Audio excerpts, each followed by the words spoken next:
कहा कि हर स्तर पर और हर विषय में इंडियन नॉलेज सिस्टम इंक्लूड किया जाना, हर कक्षा में और हर विषय में किया गया है। अगर आप एनसीईआरटी की बुक्स को देखेंगे तो इंडियन नॉलेज सिस्टम बड़ी बेहतरीन ढंग से इम्बाइब किया गया है बुक्स, और हर स्तर के हिसाब से। हमारे आपके लिए तो इंडियन नॉलेज सिस्टम है, बच्चों के लिए अभी वो नॉलेज ऑफ इंडिया है। फिर मैंने दूसरी बात की, हमारे आपके लिए वो इंडियन नॉलेज सिस्टम है, लेकिन बच्चों के लिए वो नॉलेज ऑफ इंडिया है, और टेक्स्ट में नॉलेज ऑफ इंडिया बड़े बेहतरीन ढंग से दिया गया। ठीक है, हम उसको थोड़ा बहुत देखेंगे यहाँ पर कि कैसे चीजें की गई। अगली चीज, what is the difference between specialisation and compartmentalisation? किसी को भी जोड़ो, what is the difference between specialisation and compartmentalisation? हाँ,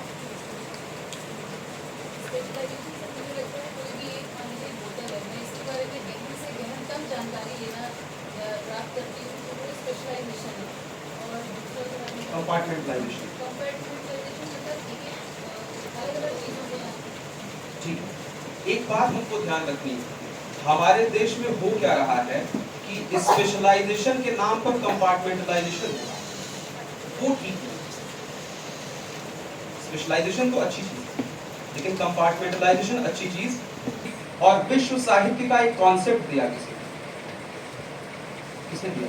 विश्व साहित्य, रविन्द्रनाथ टैगोर साहब, उन्होंने विश्व साहित्य का कॉन्सेप्ट दिया, वर्ल्ड लिटरेचर।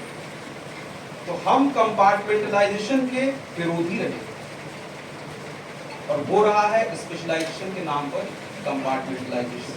एक चीज। दूसरी चीज, जब भी हम डिसिप्लिन्स की बात करते हैं, हमें यात्रा जो शुरू करनी है वो इंटरडिसिप्लिनरी की करनी है। डिसिप्लिनरी से इंटरडिसिप्लिनरी, इंटरडिसिप्लिनरी से मल्टीडिसिप्लिनरी, मल्टीडिसिप्लिनरी से ट्रांसडिसिप्लिनरी। लेकिन अभी कम है, सर्कल भी और ट्रायंगल भी है, उसके फीचर्स भी हैं। तो आप इंग्लिश भी सीख रहे हैं, और साथ में मैथमेटिक्स भी चल रही है। तो इंटरडिसिप्लिनरी अप्रोच हमको लानी, और वो बुक्स में है, एनसीईआरटी की बुक्स में है। ठीक, एक छोटा सा गीत है, आप सबने सुना होगा। जब जीरो दिया मेरे भारत ने, मेरे भारत ने, दुनिया को तब गिनती आई, तारों की भाषा भारत ने, दुनिया को पहले सिखलाई, देता न दशमलव भारत तो यूं चाँद पे जाना मुश्किल था, धरती और चाँद की दूरी का अंदाजा लगाना मुश्किल था, सभ्यता जहाँ पहले आई, पहले जन्मी है जहाँ पे कला, मेरा भारत वो भारत है जिसके पीछे संसार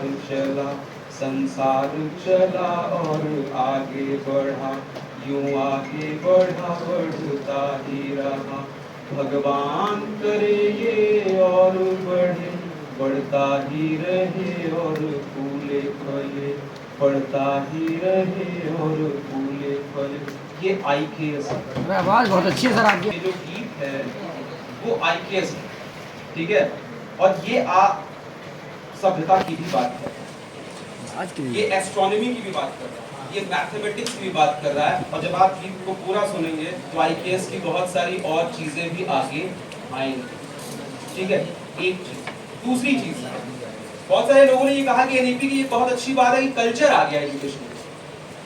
पहली बार we are talking of culture in education. मुझे उनकी समझ पर तरस आता है। हमारे यहाँ एजुकेशन में कल्चर नहीं आता, हमारे यहाँ कल्चर का हिस्सा है एजुकेशन। तो ऐसा नहीं है। अभी मैं आपसे एक सवाल पूछूं कि आप में से कितने लोग वेल कल्चर्ड कहलाना चाहते हैं और कितने लोग वेल एजुकेटेड कहलाना चाहते हैं?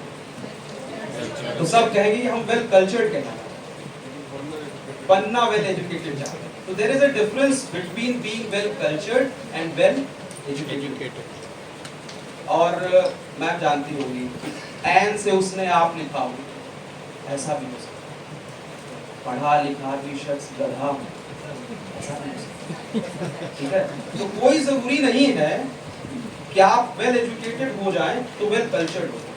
और हमारा देश पहला देश है जिसने कॉन्शियसनेस के बारे में बात की। किसी और देश ने कॉन्शियसनेस के बारे में बात नहीं की। ठीक है, उसने सिर्फ ऑब्जेक्ट कहा, हमने कहा ये कॉन्शियस ऑब्जेक्ट। ठीक है, ये ऑब्जेक्ट है, ये कॉन्शियस ऑब्जेक्ट है। और एक बात और है, समस्या ये है कि हम बनारस को सबसे खूबसूरत शहर तब मानते हैं जब मार्क ट्वेन कह देता है। जब मार्क ट्वेन कह देता है कि बनारस जो है सबसे खूबसूरत शहर है, तो हम उसको मानते हैं।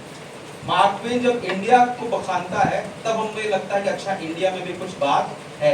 टी.एस. एलियट, आप में से कुछ लोगों ने टी.एस. एलियट का नाम सुना? जी जी, ठीक है। टी.एस. एलियट ने एक एपिकल डायमेंशन में एक पोएम लिखी, द वेस्ट टाइम। 1922 में उसके लिए उनको नोबेल प्राइज मिला, 1922 में। और उस पोएम में 5 सेक्शन हैं और 2 सेक्शन इंडियन मिथ्स को कैरी करते हैं। उसमें एक सेक्शन है, किसी को याद है? और एक है what the thunder said. What the thunder said. Fire sermon हमारे बुद्ध की फिलॉसफी से आता है, फायर सरमन। और व्हाट द थंडर सेड हमारे उपनिषद से आता है, हमारे उपनिषद। टी.एस. एलियट वहां पर उसको लिख रहा है, उससे वो नोबेल पा रहा है। और यही नहीं, वो वहां पर लिखता है the what the thunder said में वो लिखता है द दत्ता दम्यता दयध्वम। दत्ता दम्यता दयध्वम, to give, to control, to sympathise. ये एलियट वहां लिखता है। उससे हमारी फिलॉसफी में बिलीव वो मानता है। और यही नहीं, वो द वेस्टलैंड समाप्त जानते हैं कहां से करता है? शांति शांति शांति। वो द वेस्टलैंड समाप्त करता है शांति शांति शांति से। और उससे जब कहा जाता है कि शांति की जगह पीस क्यों नहीं, तो उसने कहा शांति और पीस इक्विवेलेंट नहीं है। शांति और पीस इक्विवेलेंट नहीं है। एंड ऑफ वॉर पीस हो सकती है, लेकिन वो शांति नहीं है। और उसने कहा पीस दैट पासेस अंडरस्टैंडिंग, समझ के परे की जो पीस है वो शांति, ये उसकी समझ है। हमारे कल्चर वर्ड्सवर्थ का की most of the poetry is an extension of the concept carried by Shrimad Bhagavad Gita. Most of his poetry, ज्यादातर चीजें आप उठा लीजिए, टेक द नैवे उठा लीजिए, आप इमॉर्टैलिटी ओड तो लगता है कि श्रीमद् भगवद गीता के किसी हिस्से का ट्रांसलेशन। आप पढ़िए तो इमॉर्टैलिटी, उन्हें भरोसा है, हमें भरोसा। आपको आश्चर्य होगा कि 1997 में एक देश है जो हल्दी और नीम का पेटेंट करा लेता है, और उसके लिए हमको अदालत जाकर लड़ना पड़ा। तो उसको ज्यादा भरोसा रहा होगा ना, हमने पेटेंट नहीं कराया। उसके पीछे 2 कारण हो सकते हैं। एक तो हमको भरोसा कम रहा होगा, दूसरा हम आईपीआर में विश्वास नहीं रखते, इंटेलेक्चुअल प्रॉपर्टी राइट्स में हम विश्वास नहीं रखते। हमें लगता था वसुधैव कुटुंबकम है तो नॉलेज सबके लिए, लेकिन उन्होंने हल्दी और उसका, फिर हम लड़े, बाद में ये प्रूव हुआ कि नहीं, वो इंडियन नॉलेज सिस्टम्स का ही। तो हमने बहुत सारी चीजें अपनी ही छोड़ दी। वो पैकेट में बंद करके उपले बेच रहे हैं, वो पत्तल में खा रहे हैं, और तमाम चीजें हैं जो हमने छोड़। तमाम कपड़े ऐसे हैं, आप पता लगाइएगा, तमाम कपड़े ऐसे हैं जो हिंदुस्तान से चले गए और हिंदुस्तानियों को एक तिनका भी परवाह उसकी नहीं थी, और आज की तारीख में हिंदुस्तान में वो कपड़े नहीं पहने जा रहे हैं, सिर्फ विदेशों में पहने जा रहे हैं, पहले यही। बहुत सारी चीजें ठीक। और अगर लैंग्वेज की बात करें तो उन्होंने जैसे धोती को अंग्रेजी में शामिल करने में कोई परहेज नहीं किया। उन्होंने धोती ले लिया, जलेबी ले लिया, डिक्शनरी में ठीक। तो हमने अपने ही नॉलेज सिस्टम को नकारा है। एक बात और है, कल बहुत सारे कारण, कल मुझे, हाँ प्रदीप जी बताओ।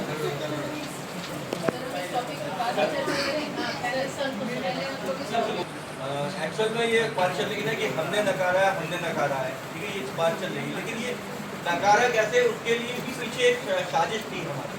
अगर हम 18वीं शताब्दी की बात करें तो 18वीं शताब्दी में हमारे यहाँ लिटरेसी रेट 100% था, अप्रॉक्स 100%। हमारे यहाँ 2.5 लाख गुरुकुल चलते थे और उन गुरुकुल का संचालन जो होता था वो सोसाइटी के द्वारा होता था। कि सोसाइटी के लोग जो है गुरुकुल में शिक्षा का प्रबंध करते थे, बच्चे आके पढ़ते थे, ठीक है, और टीचर उन्हें पढ़ाते थे। एक टीचर एक ही सब्जेक्ट नहीं पढ़ाता था, वो मल्टीडिसिप्लिनरी अप्रोच से बहुत सारे सब्जेक्ट पढ़ाते थे। फिर उसके बाद 1835 में मैकॉले का वो आया। मैकॉले ने देखा कि हमारी जो एकता है इसको कैसे खंडित किया जाए, यहाँ पर राज करने के लिए क्या नीति हो सकती है। तो वो अपना एक घोषणा पत्र लाया जिसमें फिल्ट्रेशन थ्योरी लाया और उसने ये बताया, ये जो है भ्रम फैलाया कि हमारी जो लिटरेचर है पूरा वो विदेशों की, यूरोप की एक लाइब्रेरी के बराबर भी नहीं है। मतलब पूरा इतना बेकार लिटरेचर उसने घोषित कर दिया। और अंग्रेजी एक ऐसा माध्यम है जिससे हम जो है वो कर सकते हैं। तो धीरे धीरे उसने समाज के उच्च वर्गों के लोगों को अपने प्रभाव में लिया और प्रभाव में लेने के बाद जो है हमारे जो एजुकेशन सिस्टम है उसको खोखला करने का पूरा प्रयास किया। और वहाँ से आने के बाद वो क्या हुआ कि धीरे धीरे धीरे धीरे वो पीढ़ीगत जो है वो अंग्रेजी माध्यम हमारे यहाँ जो अपना गया और हम धीरे धीरे क्या आधुनिकता के नाम पर जो है अंग्रेजी चीज़ को अपनाते गए। अंग्रेजी अपनाना गलत बात नहीं है, लेकिन हम क्या हुआ कि अपने कल्चर को छोड़कर उनके कल्चर को अडॉप्ट करते गए।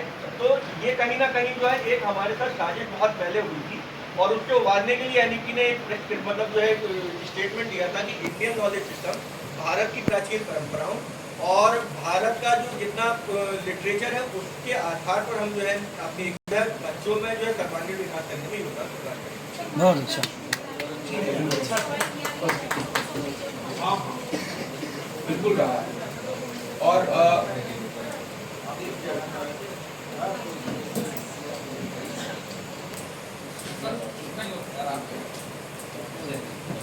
हाँ आप जो कह रहे हैं ठीक है। मैकॉले, इसलिए मैंने कहा जो आपने कहा है कि मैकॉले के मेरिट में है, सारी बातें ठीक कि उसने, हालांकि उसने आप वाली बात तो कही है, साथ ही ये भी माना है कि इंडियन पोएट्री बहुत रिच, ये तो उसने कहा कि हाँ ठीक है पूरा का पूरा एक यूरोपियन लिटरेचर जो है और वो इसके बराबर है, लेकिन ये भी कहा कि इंडियन पोएट्री बहुत रिच है, ये भी माना है। खैर